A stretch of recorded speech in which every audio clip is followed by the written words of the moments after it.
선거를 앞두고 정당들은 또다시 복지 공약을 쏟아내고 있습니다. 하지만 문제는 이게 누구한테 어떤 영향을 주는지 여전히 헷갈린다는 거죠. 기초연금 올린다는데 나는 해당될까? 아동수당 확대한다는데 우리 집도 받을 수 있나? 돌봄 서비스 좋아진다더니 어디서 어떻게 신청하는 거야? 이번 영상에서는 국민의힘과 더불어민주당이 내놓은 핵심 복지 공약을 한눈에 비교해드리고요. 선별복지냐 보편복지냐 이 방향성 차이도 자세히 알려드리겠습니다. 영상 끝까지 보시면 이 복지 공약들이 실제로 내가 받을 수 있는 혜택인지, 신청은 언제, 어디서, 어떻게 해야 하는지까지 실생활에 도움되는 정보로 정리해드립니다. 헷갈릴수록 정확하게 아셔야 합니다. 누가 더 주느냐가 아니라 나한테 맞는 정책이 무엇인가가 핵심입니다. 시청하시기 전에 구독과 좋아요, 알림 설정 꼭 부탁드립니다. 그럼 지금 바로 시작하겠습니다. 먼저 국민의힘의 복지 공약부터 살펴보겠습니다. 국민의힘은 이번 선거에서 정말 필요한 사람에게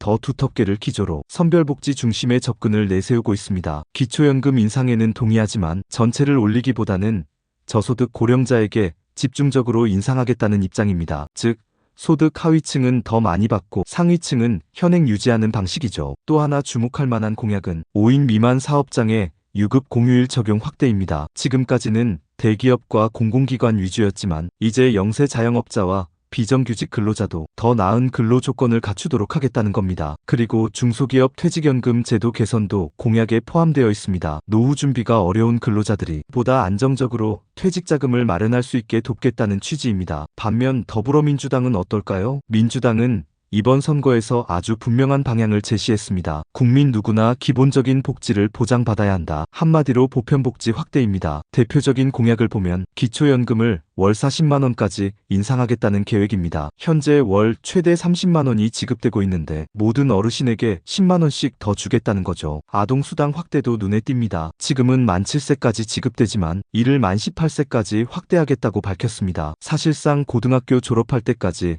매달 10만 원씩 지원하겠다는 겁니다. 그리고 주사 5일제 도입 공약도 내놨습니다. 금요일 오후를 쉬는 날로 만들어 일과 삶의 균형을 맞추겠다는 새로운 복지 접근입니다. 이건 단순히 근무시간 조정이 아니라 가족 돌봄, 건강, 지역 경제까지 포괄하는 복지 정책이라 할 수 있습니다. 두 정당의 방향 여기서 정리해 보겠습니다. 국민의힘은 필요한 사람에게 집중 지원하는 선택형 복지, 민주당은 누구나 받는 기본소득형 복지, 이렇게 정리할 수 있습니다. 여기서 시청자분들 많이 궁금해하시는 부분, 보편복지가 좋은가요?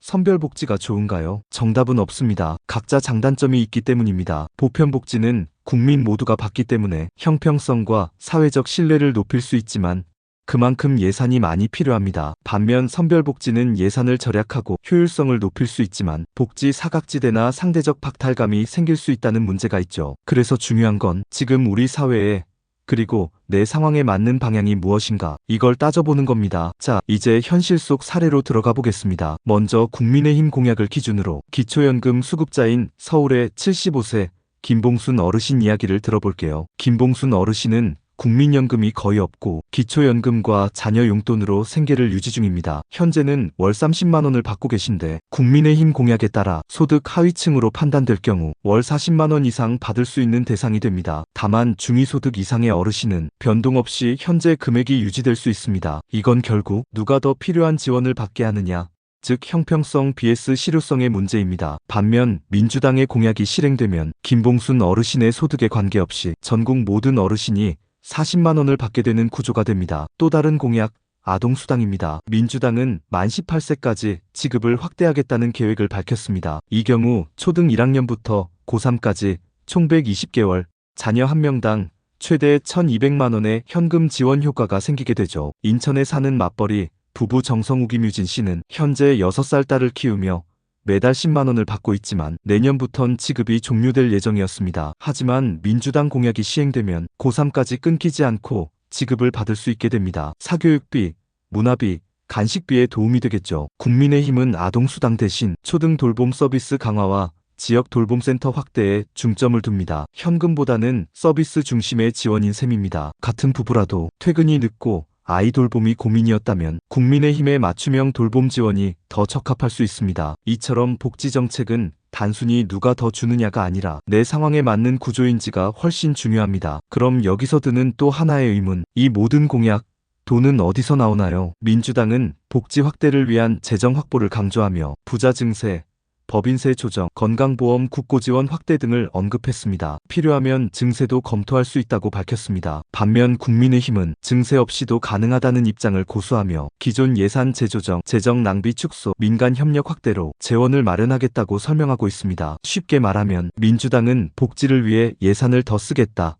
국민의힘은 기존 예산을 아껴서 쓰겠다는 차이입니다. 그렇다면 유권자인 우리는 이 공약들을 어떻게 바라봐야 할까요? 정답은 간단합니다. 내 상황에 맞는 혜택이 포함되어 있는지를 살펴보는 것입니다. 65세 이상이고 소득이 낮다면 기초연금 정책을 꼭 비교해 보셔야 합니다. 아이를 키우고 있다면 아동수당과 돌봄 서비스 중 어느 쪽이 더 필요한가를 따져야겠죠. 그리고 복지 공약은 공약으로만 끝나는 게 아닙니다. 실제로 시행되느냐, 그리고 우리가 신청해서 받을 수 있느냐, 이게 훨씬 더 중요합니다. 그래서 지금부터 실천 가이드 알려드립니다. 주민센터 홈페이지 확인하기, 기초연금 인상 대상자, 아동수당 확대 신청, 돌봄 서비스 신규 모집 공고가 나옵니다. 복지로 활용하기, 내가 받을 수 있는 복지를 확인하고 신청까지 할 수 있는 국가 공식 포털입니다. 서울 복지 포털 확인, 서울 시민이라면 시 자체 복지 정책도 함께 챙기셔야 합니다. 보건복지상담센터 129번 전화 상담. 지금 내가 받을 수 있는 혜택이 뭔가요? 어디서 신청하나요? 24시간 친절하게 상담해줍니다. 복지는 신청해야 받을 수 있는